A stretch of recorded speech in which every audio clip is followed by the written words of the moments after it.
moment I stepped off the ramp, a chill of recycled air and distant machinery washed over me. Station Gray hung like a rust-streaked skeleton at the edge of the Orion arm, its hulking modules patched together in a tangle of girders and conduits.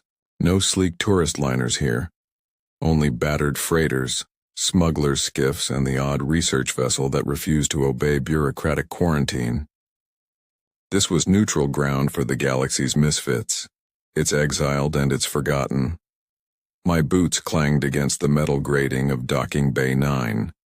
Overhead, a half-broken hollow sign flickered. Welcome to Gray Station. No judgments, no judgment. Beneath it, a scrawled addendum in cheap spray paint read, "Except ugly ones." I paused, throat tight. I'd heard rumors of Lyra 8, the station's notorious biocybernetic technician, her face a mosaic of scars, her limbs a mismatched assembly of flesh and gleaming alloy. But rumor rarely captures the truth. I clutched my cargo manifest, the one document that mattered if I wanted my ship's quantum drive fixed. Behind me, my rusted freighter, the Peregrine, hissed and hummed, her flux coil sputtering.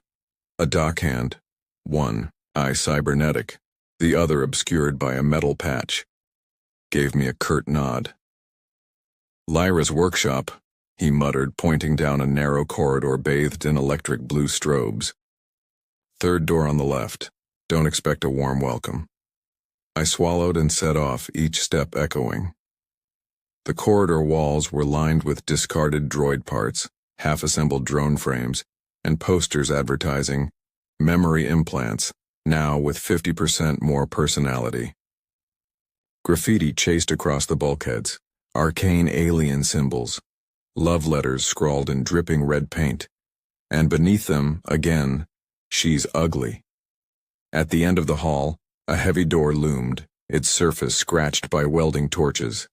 A miniature sunburst etched into the metal marked Lyra's personal sigil, a fractal pattern of 8 branching lines converging on a single point. I exhaled, then knocked.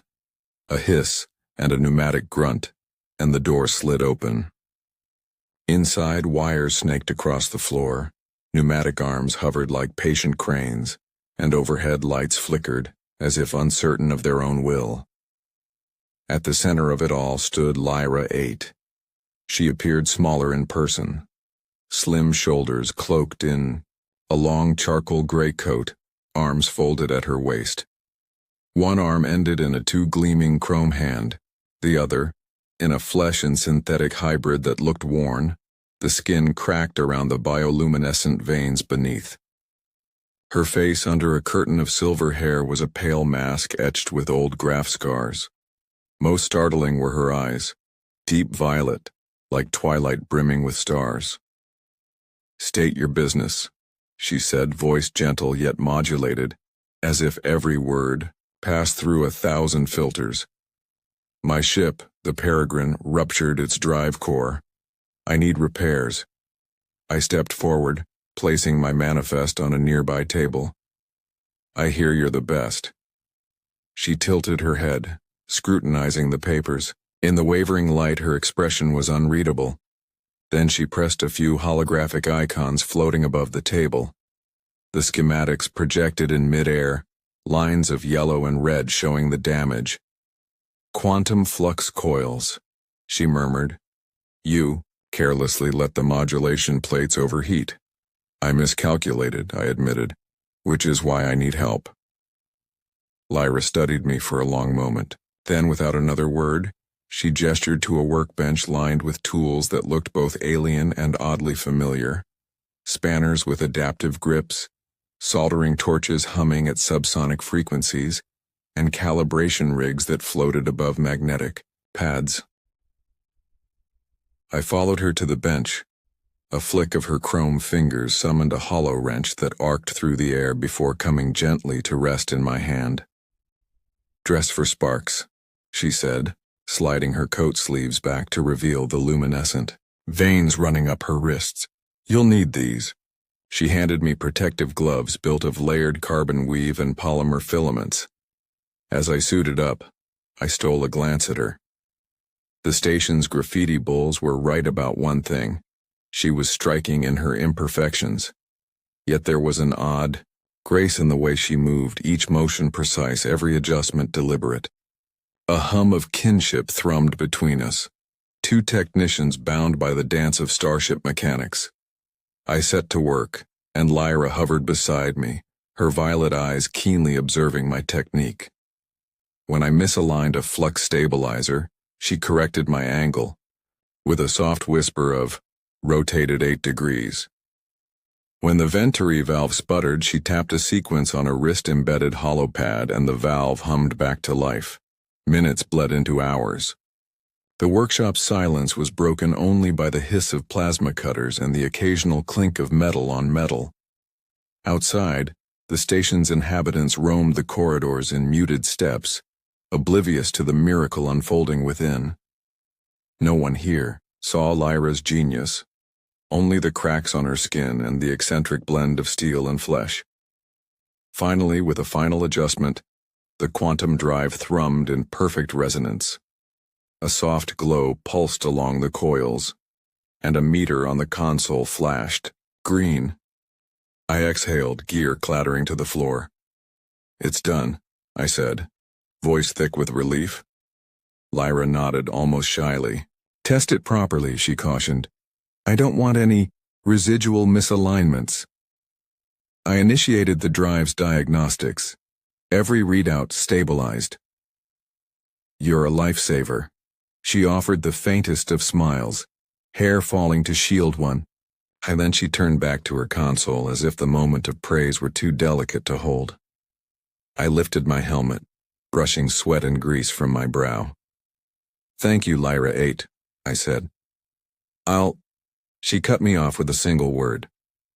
"Stay." I froze. The word carried weight, as though she'd invited me into a world few were allowed to enter. Beneath the harsh fluorescence, her violet eyes searched mine, as though asking if I meant it when I'd called her a lifesaver, if I'd meant more. And in that moment, somewhere between the hiss of steam valves and the hum of superconductors, I realized this station was more than a refuge for outcasts. It was a place where people like Lyra, brilliant, lonely, and labeled ugly by superficial minds, could still work miracles in the shadows. I nodded, and the workshop door sealed. Behind me, there was more to discover here, and I intended to learn every secret. The next morning, Station Gray woke with its usual cacophony, the distant thrum of reactor cores, the hiss of vent valves, and the metallic clatter of service droids on their rounds. By docking bay standards, the workshop was a sanctuary of relative calm, its thick walls muffling the chaos beyond. When I arrived, Lyra 8 was already at her bench, sleeves rolled high to reveal the bioluminescent veins tracing her forearms. "Morning," I said, setting down my datapad and the small bundle, cradled in my arms. She glanced up, one silver eyebrow arching above her violet eyes. "What's that?" Her tone was neutral, but I caught the faintest flicker of curiosity in her gaze. I unwrapped the bundle carefully. Inside lay 3 orchids from the hydroponic gardens, their petals a soft electric blue that seemed to glow even in the fluorescent workshop light. "For you," I said, placing them gently on her workbench. I hesitated, searching for the right words. "You might like something that looks a little different." Lyra paused her work, fingers hovering over a set of micro-soldering tools. For a moment she didn't reach for the orchids. Then her chrome hand trembled slightly as she lifted one bloom, rotating it beneath her enhanced vision. The bioluminescent filaments in her veins pulsed in time with her breath. "They're lovely," she murmured, voice wavering. "I've never seen orchids like these." She traced a fingertip along a petal, her synthetic fingertip leaving a faint smudge of moisture. I smiled, watching the lines of tension ease from her posture. "They're bred for 0G. They flourish without gravity to weigh them down." Her gaze lifted to me, and for the first time, I saw something beyond her sculpted exterior. Wonder. It was there in the way her eyes lingered on the curve of each petal, in the quiet softening of her shoulders. "Thank you," she whispered. We fell into an easy rhythm then. I handled the quantum coil aligner while Lyra guided me through her custom modifications. As I worked, I studied her more closely. The way her silver hair caught the stray shaft of light, the delicate network of scars around her jawline that told of failed grafts and recovered infection, the way her violet irises seemed to glow brighter when she was deep in focus. "You've got a steady hand," she observed, nodding in approval at my careful adjustments. "Most pilots slap parts together. You respect them." I chuckled. "Parts have feelings too, right?" She cracked, a smile, half metallic, half human, and the workshop seemed to brighten a touch. "Right." Around us, the station carried on. A maintenance drone clattered past the window, its cargo hold filled with replacement thrusters. Distant laughter from the leisure deck drifted through the conduit vents. But inside the workshop, time slowed. It was just her and me, bonded by the hiss of plasma torches and the glow of diagnostic hollows. When the final calibration chirped green, I set the coil aligner aside. "That should hold up to the next jump sequence," I said. Lyra reached over and tapped the diagnostic monitor. "Flux stabilization within 0.02 millig of tolerance. Excellent work." She looked as if she wanted to say more, then paused. Maybe she was unused to praise. I cleared my throat. "I mean it. Your guidance and these orchids, you make this place feel less gray." Her face betrayed a flicker of surprise, as though the notion of beauty beyond metal and wire had never occurred to her. She swallowed, eyes dropping. To my hands, one still smudged with solder. "I don't know how to respond to that." I set down the final toolkit. "You don't have to say anything," I replied softly. "Just know I see it, all of you. The genius, the care you put into every circuit, the kindness beneath your scars." Lyra's breath caught. For a moment, neither of us moved. Then, with a shiver that ran through her synthetic frame, she gathered the orchids in both hands and placed them on a raised shelf beside her console. "They'll need water," she noted, voice unfocused. "I'll fill the mist reservoir tonight," I promised. Her gaze lingered on me, violet eyes unblinking. In them I saw the reflection of the glowing petals, and something new.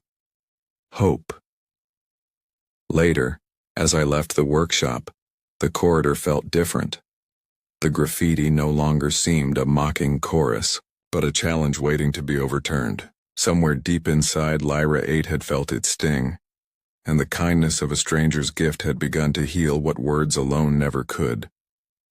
Beyond the hum of servos and the flicker of dying neon signs, I carried her smile with me, a beacon of color against the endless gray. And as I stowed away the rest of my tools, I knew I would return, not just for my ship's drive, but for the quiet magic I'd found at the heart of Station Gray. The alarm came without warning, a shrill, piercing wail that shook the workshop like a physical blow. Lyra 8's eyes snapped up from the coil aligner, the soft glow of her bioluminescent veins flickering in alarm. I dropped my tools as sparks rained down from a ruptured conduit overhead. "Emergency power surge!" Lyra barked, voice clipped. The workshop door slammed shut with a pneumatic hiss, trapping us inside. The lights flickered between harsh white and deep red. The workbench, console spewed out erratic readouts and angry bursts of orange. I yanked the datapad from my belt and peered at the flashing diagnostics. "Neural core oscillating, overload in 30 seconds, I shouted over the din. Lyra's gloved fingers danced across her wrist pad. The holographic interface hiccuped, but came to life. schematics of the station's power grid, lined spiderwebbing from the core to every module. "We need to relieve the pressure on the flux conduits," she said, voice steadier than I felt. "Reroute through the old secondary manifold." I spun toward the rear of the workshop where a tangle of rusted pipes and dormant valves lay half-hidden beneath service cables. "I've got valves A37 through A42, I called, scrambling over a fallen power conduit.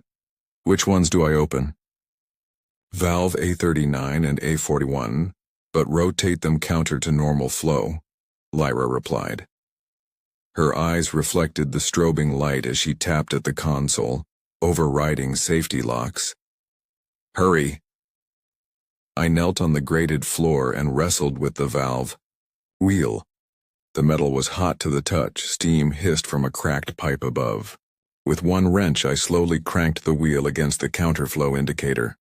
A geyser of superheated coolant burst free, and the alarm stuttered. "Good," Lyra cried. "Now A41. I slid to the next wheel, smoke stinging my lungs. My glove slipped on the polished rim and I lost my grip. The valve recoiled, striking my arm. Pain flared as I tumbled onto my back. "Are you all right?" Lyra's voice cut through my daze. "Yeah, just a scratch," I gasped, pressing my hand to my forearm where the metal had jabbed me. A thin line of blood welled. "Keep going." She hesitated a heartbeat too long, then plunged her chrome hand into the steam vortex and grabbed the valve wheel. I scrambled upright to help her turn it. Together we forced it the remaining degrees and the manifold shuddered as coolant rerouted. The alarm subsided to a low warble. "Step back," Lyra ordered, staggering away. "I'm going to isolate." The surge at the reactor link. I stumbled to her side as she reconfigured the console's virtual controls.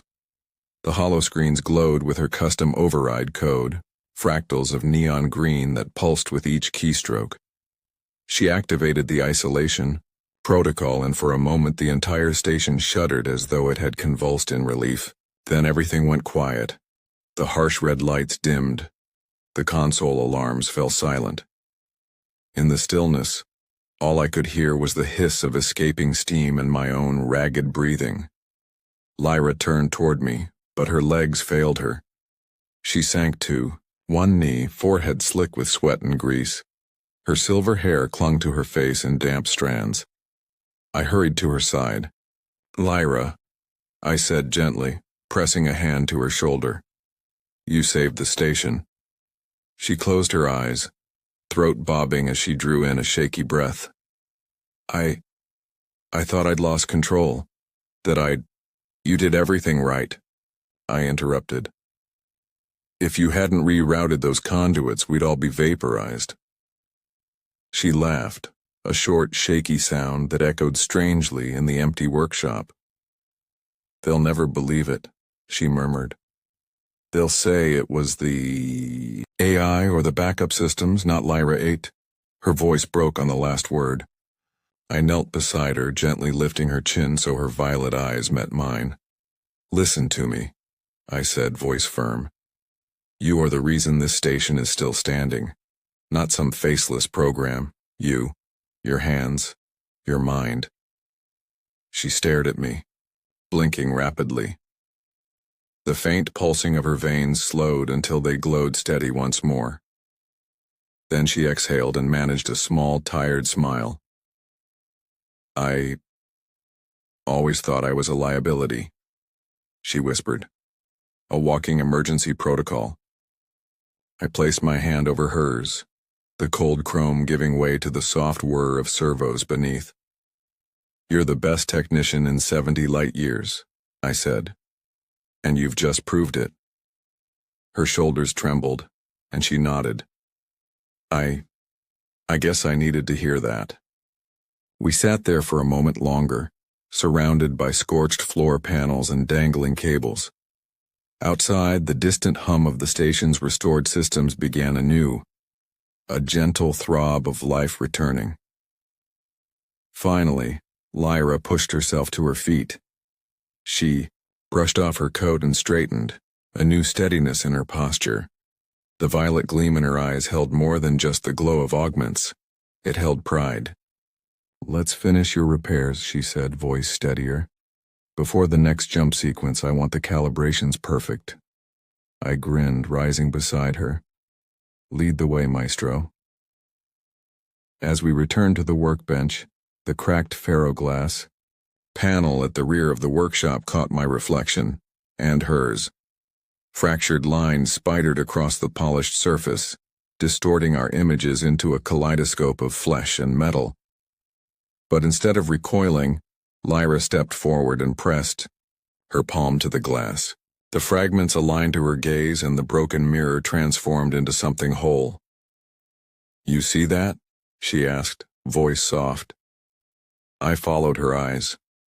Where before the mirror had shown only a battered technician, now it revealed two figures, side by side, flawed yes, but shining with the unspoken bond forged in steel and courage. I reached out, matching her palm to mine on the other side of the glass. "Beautiful," I whispered. Her lips curved into a genuine, fearless smile, and in that broken reflection, we both saw it.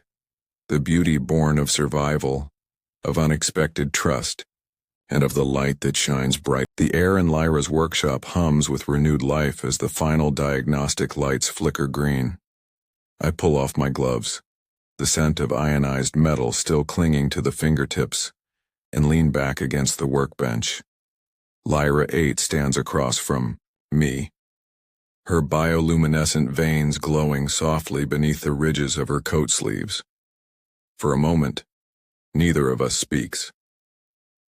"Everything's stable," I announce, though my voice feels oddly hollow. We worked side by side through 2 surges, rerouted coolant under impossible pressure, and revived a station on the brink of collapse.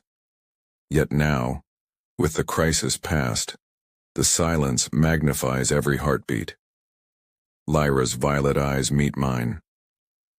"You could depart at any time," she says, tone neutral. "Your repairs are complete." I step closer, shelving my helmet on the bench. I'm not in a hurry to leave. I swallow, tracing a path between her synthetic and human features, the tremor in her chrome fingers, the soft curve of her scarred jawline. "Lyra, there's something I need to tell you." She inclines her head as if bracing herself. My pulse races. The hum of the workshop becomes a distant echo. I've seen countless engines, rewired broken circuits, and held together ships that should have imploded. I begin, voice steady despite the tremor in my chest.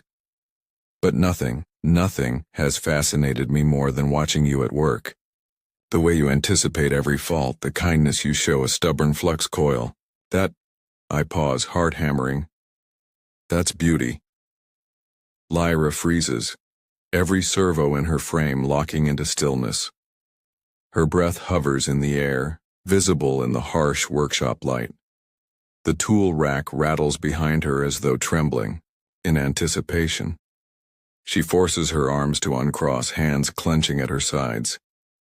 You think I'm beautiful?" Her voice is a fragile whisper, tinted with disbelief. I step forward and gently lift her chin, careful not to startle her. Her skin, synthetic and grafted, catches the light in unexpected angles. "Yes," I say, soft but unwavering. "Not because of your augments or the symmetry of your features, but because of the strength in your hands, the brilliance in your mind, and the courage in your heart."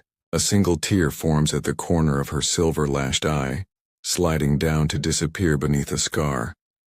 She blinks as though the world has shifted on its axis.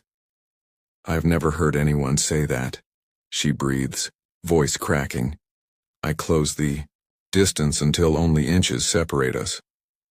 "You've always hidden behind machines and code, afraid the world would only see the scars. But I see you. Every piece that makes you who you are." I press a trembling finger to her palm. "You saved this station, Lyra. And you saved me." Her breath catches. For long seconds, she remains motionless, as if processing a language she's only just learned. Then slowly the rigid tension in her frame melts. The lights of the workshop seem to soften, the clang of distant maintenance drones fading into insignificance. Lyra's hand moves to cover mine, her chrome fingers surprisingly warm. She searches my eyes, violet irises now shining with something new, hope perhaps, or the fragile bloom of trust. "I don't know what to say," she admits. "Then don't say anything," I whisper, "just believe me." The kinetic arms above us click softly, recalibrating as if echoing the shift in the atmosphere. Lyra inhales, and her voice returns, steadier this time. I want to believe you." A slow, genuine smile curves her lips, part human warmth, part impassioned charge of her servos. I exhale, relief washing through me like a soothing current. In that moment, surrounded by tangled wires and half-finished schematics, the workshop transforms from a place of hidden genius into a cradle of unspoken promise. And as Lyra 8 finally allows herself to believe in her own beauty, the broken mirror at the back of the room ceases to fracture our images, and instead reflects two souls. By the time dawn broke over Station Gray, the workshop felt transformed. The harsh blue strobes that once cast everything in sickly light were dimmed to a soft white glow. Lyra 8 stood before her refurbished coil aligner, fingers tracing the glowing runes she'd programmed into its chassis. Each symbol pulsed gently, an echo of the orchid's luminescence, marking the victory of life and resilience over abandonment and scorn. I arrived before sunrise, my ship's cargo bay stocked with the mist cartridges she'd requested the night before. The orchids, now nestled in hydrophilic pods beneath her console, glowed with renewed vigor. Lyra watched me enter, the violet spark in her eyes as bright as any star pulsing beyond the station's hull. "Good morning," I said, handing her the cartridges. "These should keep your orchids happy for dozens of cycles." She took them with a small, genuine smile. "Thank you," she replied, depositing them into the reservoir. A fine spray of mist settled over the petals, and the flowers unfurled, their leaves in a silent dance of gratitude. "I've never been so mindful of something so fragile," Lyra murmured. I leaned against the console, studying her profile. "You taught me that beauty takes many forms," I said softly. "In engines and orchids alike." Lyra paused, fingertip brushing a stray petal. "You taught me to see it," she said. Her voice was steadier now, richer with self-assurance. "To believe it." She turned, meeting my gaze head-on. "I have something for you." From a hidden pocket in her coat she withdrew a slim device, no larger than a wrist deck. "I've encoded our workshop schematics and the manifold reroute protocols. It's keyed to your nav computer. Consider it a piece of Gray Station to take with you." I accepted the device and slipped it into my pocket, heart pounding with gratitude. I'll guard it like a treasure. Outside the workshop doorway, the station's corridors hummed with renewed activity. Engineers on hover platforms replaced scorched panels. Traders haggled over exotic spices from the hydroponics dome. Children with hollow puppets chased maintenance drones in bright, carefree circles. Station Gray was waking up, not as a refuge for the broken, but as a home for the extraordinary. I stepped back toward my ship, Lyra at my side. The Peregrine's engines thrummed a familiar cadence, ready for hyperspace. Before I climbed the ramp, I turned to her. "Promise me you'll keep seeing that beauty in yourself," I said, "no matter how many scars, steel, or whispers you carry." Lyra's gaze drifted over the station's tangle of modules and corridors, then settled on me. She drew a steadying breath and smiled, a full, confident curve of her lips. "I promise," she said. I lifted my helmet, revealing my face to her one last time. "Then I'll see you when I return," I added. She nodded, eyes bright. Safe travels. As the hatch sealed and the Peregrine lifted from the docking clamps, Station Gray receded into the distance. No longer gray in my mind, but alive with every shade of hope and possibility. And at its heart stood Lyra 8, no longer hiding behind